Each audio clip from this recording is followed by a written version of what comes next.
ناظرین کرام، اگلا پروگرام ہے راہ عمل۔ دنیا میں کسی چشمے سے روزانہ اتنا پانی نہیں نکالا جاتا جتنا کہ زمزم سے نکالا جاتا۔ دنیا میں کسی جگہ پر اتنے لوگ روزانہ چلتے اور دوڑتے نہیں جتنی اس عظیم عورت کی نقش قدم پر صفا و مروہ میں لوگ چکر لگاتے ہیں۔ سلام ہو حاجرہ علیہ السلام پر۔ اور یہ کتنا بڑا ثبوت ہے کہ اللہ اپنے بندوں اور بندیوں کی محبت کی اور ان کے تعلق کی کتنی قدر کرتے ہیں۔ ایک بندی اللہ کے بھروسے پر اس نے وفاداری کا ثبوت دیا۔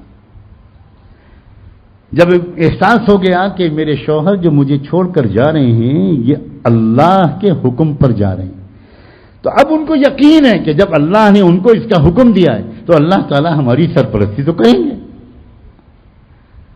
چنانچہ آرام سے شوہر سے کہا جائیں جائیں، بالکل آپ جائیں، اب مجھ کو پورا یقین ہے۔ اب اللہ تو اپنے بندوں اور بندیوں کے ساتھ معاملہ ان کے یقین کے حساب سے کرتے ہیں۔ ہم یہ چاہتے ہیں کہ ہمیں تو اللہ پر شک رہے مگر اللہ ہمارے ساتھ یقین والوں والا معاملہ کرے۔ ہمارے دل شکوک سے بھرے ہوئے، کیسے کرے گا اللہ، کیسے ہوگا، کیسے ہوگا، ایسے کیسے ہو سکتا ہے، ایسے کیسے ہو سکتا ہے، کیا اسباب کے بغیر بھی دنیا میں کچھ ہوا کرتا ہے؟ اس طرح کی باتیں جو ہم کرتے ہیں تو کیا اللہ نہیں سنتے؟ اس طرح کی باتیں جو ہم سوچتے ہیں تو کیا اللہ ہمارے دل کا دماغ کا حال نہیں جانتے؟ چنانچہ اللہ ہمارے ساتھ وہی 10% والا 5% والا معاملہ کرتے ہیں۔ بس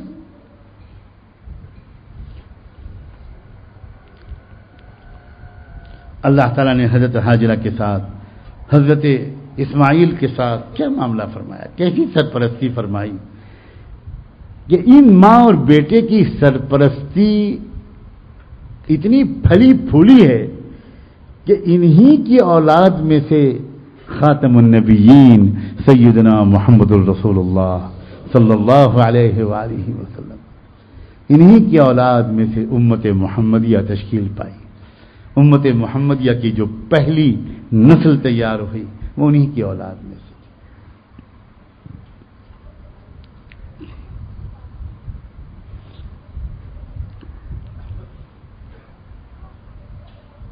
ایک ماں جب ولایت کے مقام تک پہنچتی ہے تو اکثر و بیشتر یہ دیکھا گیا کہ اس کی اولاد میں سے کم ایک ورنہ شاید سب کے سب ولایت کے مقام تک پہنچ جاتے ہیں۔ مائیں ہیں جو بناتی ہیں بچوں کو۔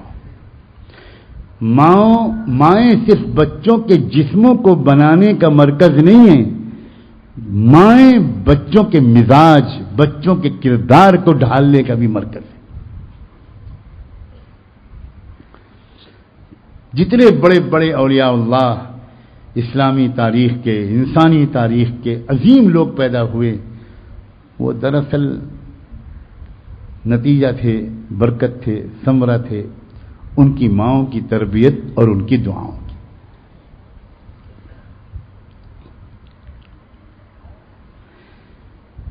یتیم بچوں کی کیسی سرپرستی کی تھی اللہ نے، اس کی بھی مثال قرآن میں بیان کی۔ ایک انسان نیک آدمی تھا، قرآن گواہی دیتا ہے وَكَانَ أَبُوهُمَا صَالِحًا۔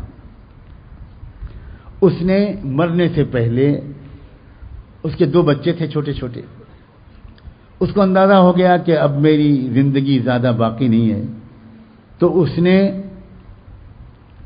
گھر کی دیوار کے نیچے کچھ خزانہ چھپا دیا اور یہ امید کرتا دنیا سے رخصت ہوا کہ بچے جب بڑے ہو جائیں گے تو اس دیوار کے نیچے سے اس خزانے کو نکال لیں گے، ان کے کام آئے گا۔ اب ایک وقت آیا کہ وہ دیوار گرنے کے قریب ہو گئی اور بچے ابھی چھوٹے ہی ہیں۔ اب اگر دیوار گر جاتی اور خزانہ باہر نکل آتا تو لوٹ لیتے لوگ اس کو۔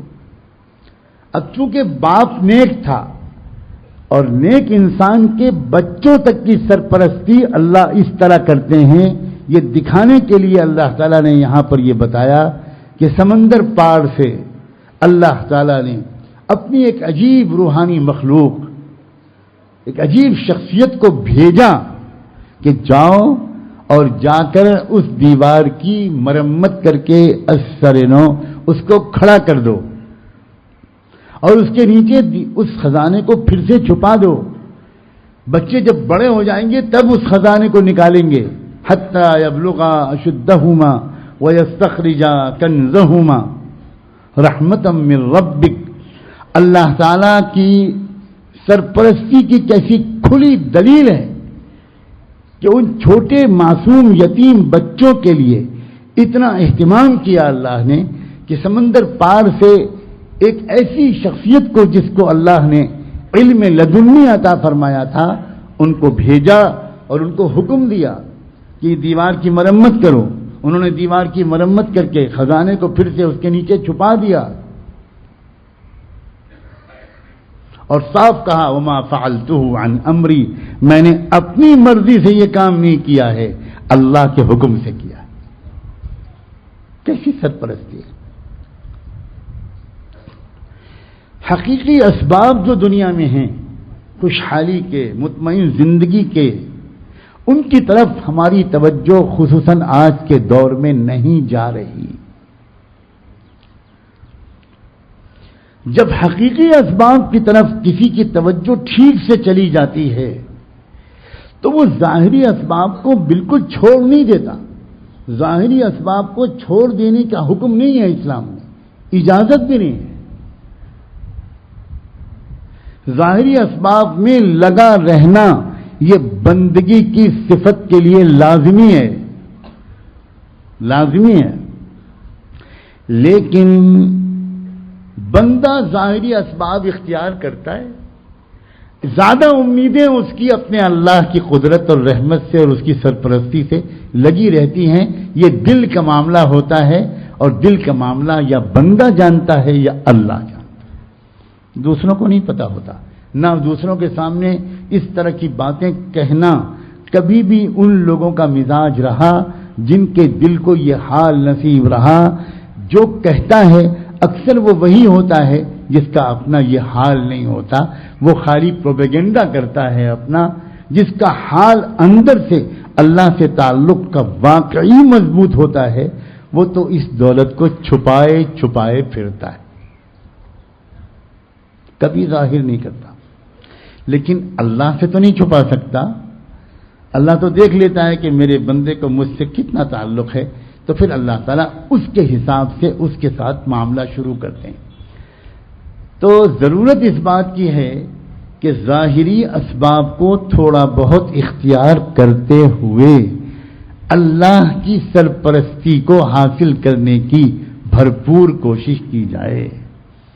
امیدیں اللہ سے زیادہ لگائی جائیں، بھروسہ اللہ ہی پر کیا جائے، اللہ کی قدرت و طاقت کو سمجھا جائے، اللہ کی رحمت اور شفقت کو سمجھا جائے.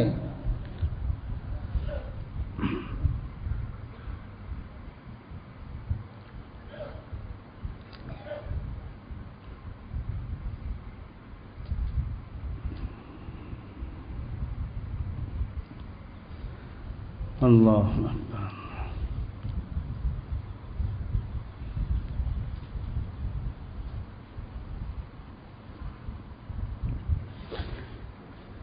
ایسے ہی کسی موقع پر اللہ تعالی نے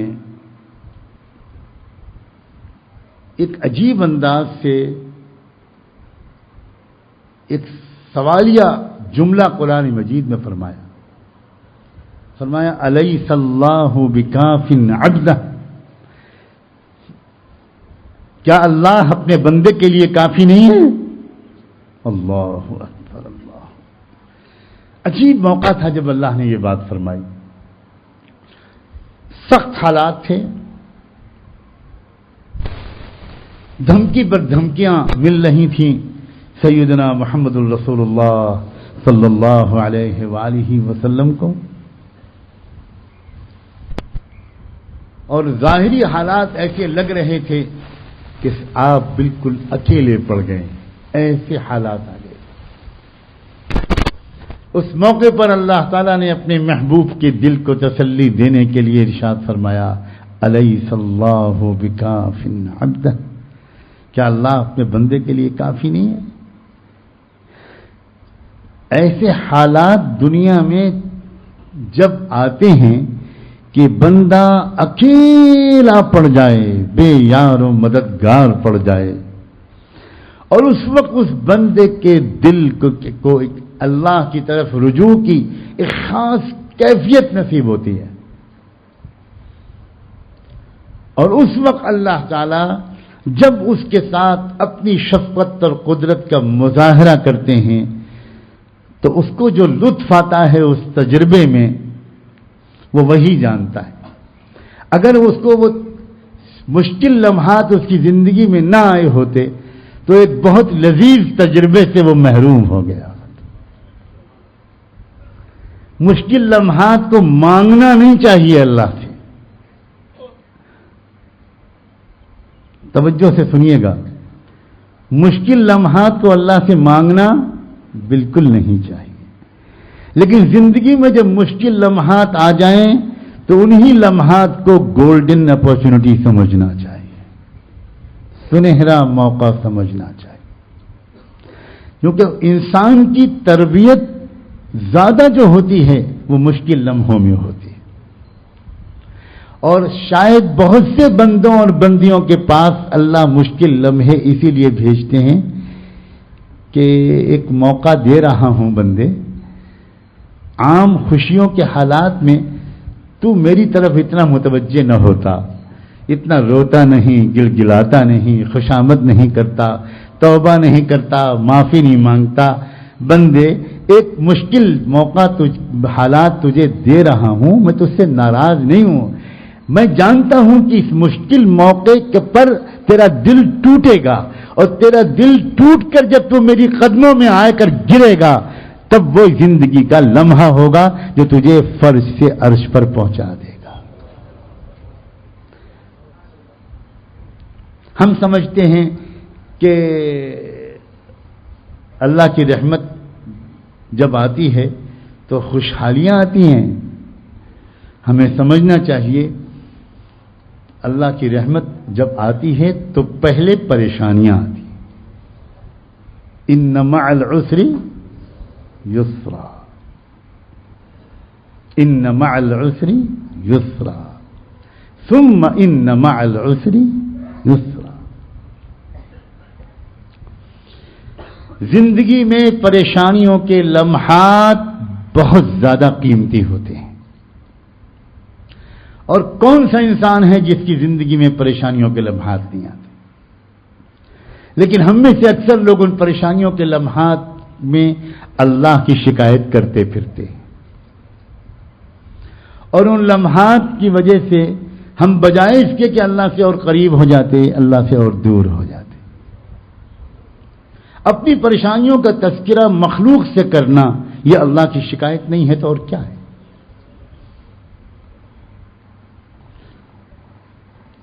اس بات کو سمجھنا ہے، اللہ ہمارے دلوں میں یہ بات بٹھا دے کہ اگر قوموں کے پاس کو پریشانیاں آتی ہیں تو قوموں کو جو پریشانیوں کے لمحات آتے ہیں وہی لمحات ان قوموں کی آئندہ ترقیوں اور خوشیوں کا سبب بن سکتے ہیں۔ جس قوم پر پریشانی کے لمحات نہیں آتے وہ کبھی بھی مضبوط قوم نہیں بن پاتی، لیکن پریشانیوں کے لمحات کو صحیح گزارنا نہ یہ اکثر افراد کو آتا ہے نہ اکثر قوموں کو آتا ہے۔ انفرادی زندگی میں بھی پریشانیاں آتی ہیں، مسٹر اے کو فلاں تکلیف ہے، مسٹر بی کو فلاں پریشانی ہے، مسٹر سی کو فلاں پریشانی ہے، زید کو فلاں پریشانی ہے، عمر کو فلاں پریشانی ہے۔ یہ زید عمر بکر ہی بیچارے استعمال ہوتے ہیں، فتوی میں یہی استعمال، ترکے میں یہی استعمال، طلاق میں یہی استعمال، اللہ جانے کتنے مرتبہ ان کو طلاق ملے گی اور کتنی مرتبہ یہ طلاق دیں گے اور کتنا ترکہ کھائیں گے اور کیا کریں گے۔ ایک زید ادھر ہے، ایک ادھر بیچاری ہندا یا ہند ہے، مارے گی پکڑ کے جس کا نام ہندا ہوگا، پھر تم نے مجھے بہت بدنام کیا۔ اور انگریزی میں mister A, mister B, mister C. لو اب اے بی سی کا پتہ نہیں کیا قصور ہے.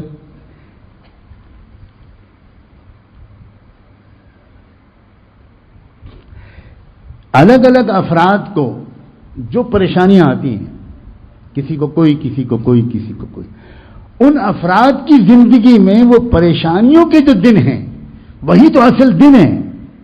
کاش کہ ان پریشانیوں کے دن میں وہ کسی صحیح رہبر کے پاس پہنچ جائے، اور کاش کہ وہ اس رہبر کی رہبری پر بھروسہ کر لے، اس رہبری کو اس کی قدر کر لے. ہم پریشانیوں میں جاتے ہیں کہاں؟ سب سمجھ گئے ہوں گے. میں کیوں راز فاش کروں، دو چار عامل یہاں بھی بیٹھے ہوں گے، اس لیے میں نل کہوں تو اچھا ہے، حالانکہ میں نے کہہ ڈالا. یہ بھی کہنے کا انداز ہوتا ہے. شیخ الاسلام حضرت مولانا حسین احمد مدنی رحمۃ اللہ علیہ کراچی تشریف لے گئے انگریزوں کے دور میں. ان کی تقریر پر پابندی تھی. کوشش کی گئی تو انگریزوں نے، ایڈمنسٹریشن نے کہا اگر برطانیہ کی حکومت کے خلاف وہ کوئی بات نہ کہیں تو اجازت ہے. حضرت مدنی نے کہا کہ یہ شرط قبول کر لو. لوگ حیران تھے. حضرت مدنی تو خواب میں بھی برطانیہ کی حکومت کو بلا بلا کہتے تھے، اور یہ تقریر کریں گے اور چھوڑ دیں گے. ان کا قبول کر لو. کھڑے ہوئے جلسہ عام میں، کراچی کے جلسہ عام میں تقریر کر دیں. حسین احمد حکومت کے قانون کی خلاف ورزی نہیں کر سکتا. حکومت نے شرط لگا دی ہے، مجبور ہوں میں. اگر یہ شرط نہ ہوتی تو میں برطانیہ کے بارے میں یہ کہتا اور میں بتاتا کہ ان کے آنے سے پہلے اس ملک میں چاول کس ریٹ میں بکتا تھا، گیہوں کس ریٹ میں بکتا تھا، کتنی سستائی تھی، کتنی خوشحالی تھی. لیکن میں مجبور ہوں، میں تو وفادار شہری ہوں، قانون کو ماننے والا ہوں. اگر نہ یہ پابندی ہوتی تو میں یہ کہتا.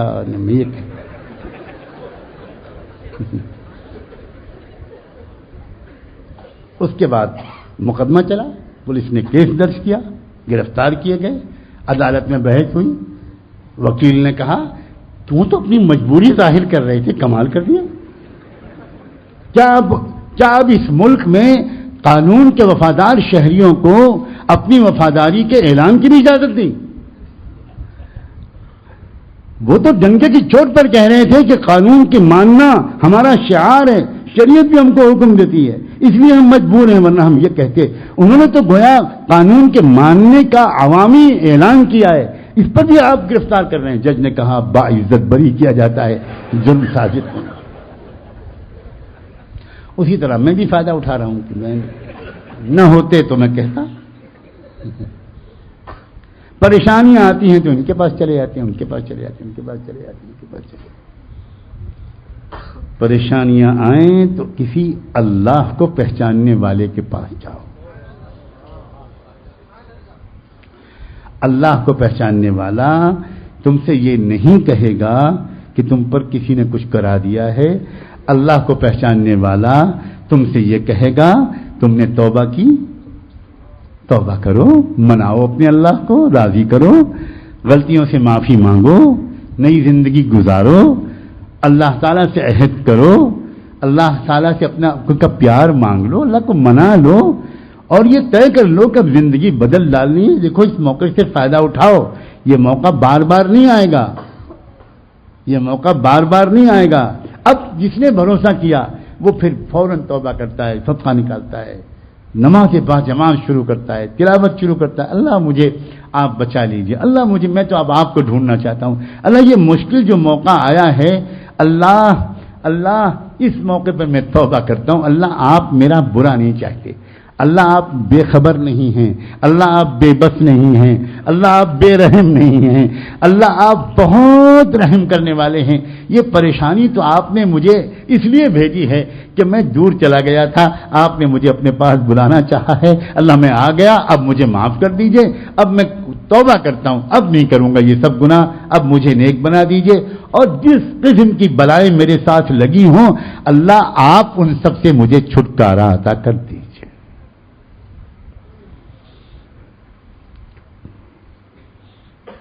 یہ بھی پریشانیوں کا بھیجنا یہ بھی اللہ کی سرپرستی کا ایک ظہور ہے، اور پریشانیوں سے نکال لینا یہ بھی اللہ کی سرپرستی کا دوسرا ظہور ہے۔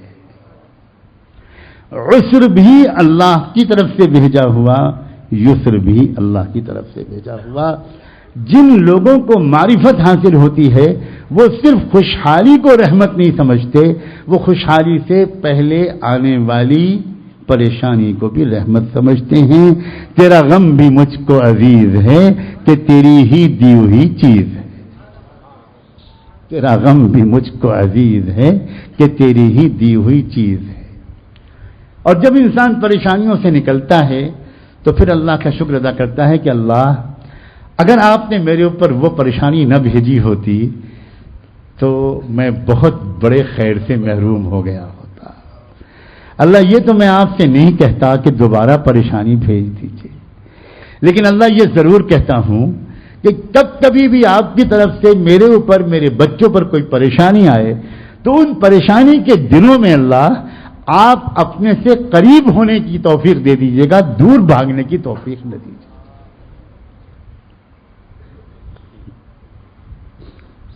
ہم کیسے لوگ ہیں؟ باپ پر بھروسہ ہے، چچا پر بھروسہ، ماموں پر بھروسہ، فلاں پر اور فلاں پر بھروسہ، لیکن اللہ کی سرپرستی پر بھروسہ نہیں۔ بتوں سے تجھے امیدیں، خدا سے نا امیدی، بتوں سے تجھے امیدیں، خدا سے نا امیدی، مجھے بتا تو صحیح اور کافری کیا ہے، مجھے بتا تو صحیح اور کافری کیا ہے۔ اللہ ولی الذین آمنوا وہو یتولی الصالحین، آمنوا الصالحین۔ دیکھو اللہ تعالیٰ کا عجیب اشارات ہیں۔ اللہ سے دل کو وہ تعلق بناؤ جس تعلق کو ایمان کہتے ہیں۔ ایمان دل کی ایک کیفیت کا نام ہے، ایمان دل کے تعلق کا نام ہے۔ ایمان صرف کلمہ پڑھ لینے کا نام نہیں ہے، دل کی ایک کیفیت کا نام ہے ایمان۔ اگر وہ کیفیت دل میں ہے تب تو ہم الذین آمنوا والے ہیں، اور اگر نہیں ہے تو بھائی فکر کرنے کی ضرورت ہے، ہمیں اعتراف کرنا چاہیے۔ دیکھو شاید یہاں ایک بھی بندہ وہ نہیں ہے جو اپنے کو پرفیکٹ سمجھتا ہو۔ پرفیکٹ سمجھتے ہوتے تو شاید ہم یہاں بھاگ کے آتے ہی نہ۔ ہم سب یہاں وہ لوگ ہیں، اللہ آپ گواہ رہیے گا، ہم وہ لوگ ہیں جو اپنے کو الذین آمنوا میں شامل کرنا تو چاہتے ہیں مگر ہیں نہیں۔ ہمارا دل اللہ سے وہ تعلق نہیں رکھتا، وہ بات نہیں ہے ہمارے اندر۔ ہماری نمازیں گواہ ہیں کہ ہمیں الذین آمنوا کی حقیقت نصیب نہیں، ہمارے ویران سجدے گواہ ہیں کہ ہمیں اللہ تعالیٰ سے وہ تعلق نصیب نہیں۔ ہماری دعائیں سونی سونی دعائیں جن میں کوئی خاص یقین کا جوش نہیں ہوتا۔ بچہ کس طرح اپنی ماں سے مانگتا ہے، لپٹ کر مانگتا ہے، رو رو کے مانگتا ہے، ضد کرتا ہے، ماں ڈانٹتی ہے پھر بھی بچہ مانگنا نہیں شروع کرتا۔ آخر میں جیت بچے کی ہوتی ہے، ماں کی نہیں ہوتی۔ آخر میں جیت بچے کی ہوتی ہے، ماں کی نہیں ہوتی۔ ہم اللہ سے لپٹ کر نہیں مانگتے۔ یہ دلیلیں ہیں کہ الذین آمنوا والی کیفیت سے ابھی تک ہم کو وہ مزہ نہیں آیا، وہ ذائقہ نہیں آیا۔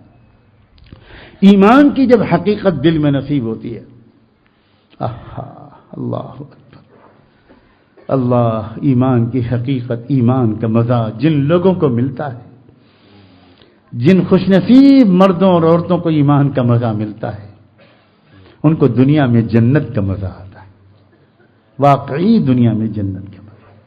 وہ برداشت کرنے والے بنتے ہیں، معاف کرنے والے بنتے ہیں، وہ نفرتوں کا جواب محبتوں سے دینے والے بنتے ہیں، وہ دل جیتنے والے بنتے ہیں، وہ بدلہ نہیں لیتے، وہ کسی کا برا نہیں چاہتے، برا چاہنے والوں کا بھی وہ بھلا چاہتے ہیں، سچے دل سے بھلا چاہتے ہیں۔ جتنے بھی اچھے اخلاق اور اعمال ہیں وہ ایمان کی جڑ سے پھوٹتے ہیں. ایمان کی جڑ، ایمان اللہ سے تعلق کمزور ہوگا تو اخلاق بھی خراب ہوں گے، معاملات بھی گڑبڑ ہوں گے. پھر نہ غصے پر قابو ہوگا، نہ آنکھوں پر قابو ہوگا، نہ نگاہوں پر قابو ہوگا، نہ یہ ہوگا نہ وہ ہوگا. عجیب قسم کی کیفیت ہوتی.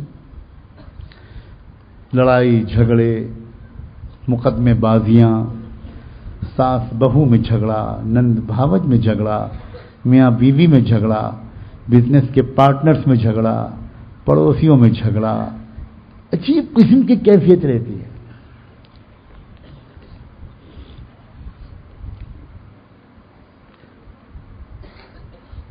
نہ جانے کتنے گناہ انسان کرتا ہے، بلا وجہ کرتا ہے. ان گناہوں سے اس کو کوئی لذت بھی نہیں ملتی. جو جھوٹی وقتی لذت کسی گناہ سے مل بھی سکتی وہ بھی نہیں ملتی. مفت کے الجھن ہاتھ میں آتی ہے، الجھن بڑھ جاتی ہے. اللہ جب سرپرستی کرتے ہیں تو عجیب عجیب نمونے دکھاتے ہیں.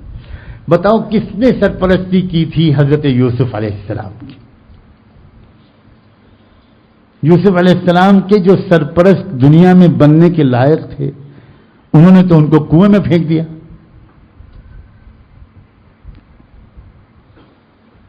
لیکن پھر اللہ تعالیٰ نے کیا کیا؟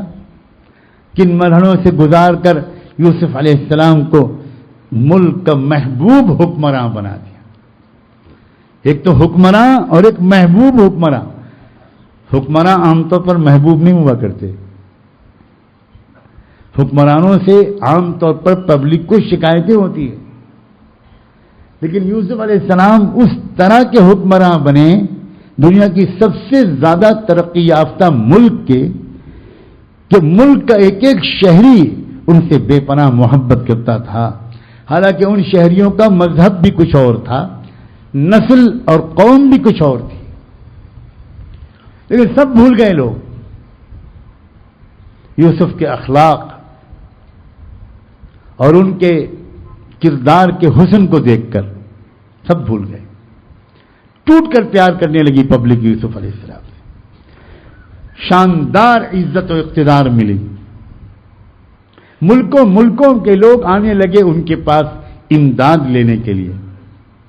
کیا پوزیشن تھی، کیا شان تھی اس شخص کی جو تھوڑے دنوں پہلے کنویں میں پھینک دیا گیا تھا، پھر اس کے بعد بازار میں بیچا گیا، غلام کی حیثیت سے، محل میں نوکر کی حیثیت سے رہا، جیل میں ایک مجرم کی حیثیت سے رہا.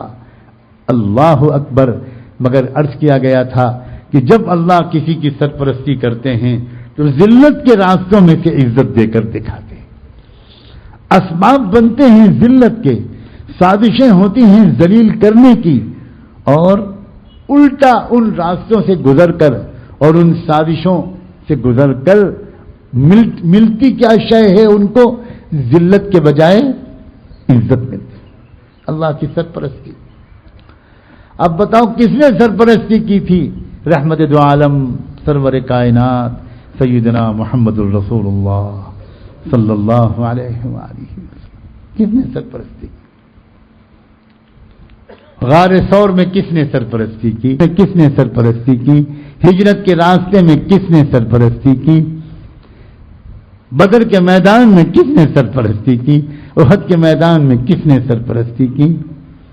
قدم قدم پر سرپرستی. یہ دولت ہم اور آپ سب حاصل کر سکتے ہیں. ایسا نہیں ہے کہ ہم حاصل نہیں کر سکتے. بس شرط کیا ہے اس کی؟ کہ ہم اپنے گلے میں اللہ کی سرپرستی کا پٹا ڈال دیں، اللہ کو اپنا سرپرست تسلیم کر لیں. ان الذین قالوا ربنا اللہ ثم استقاموا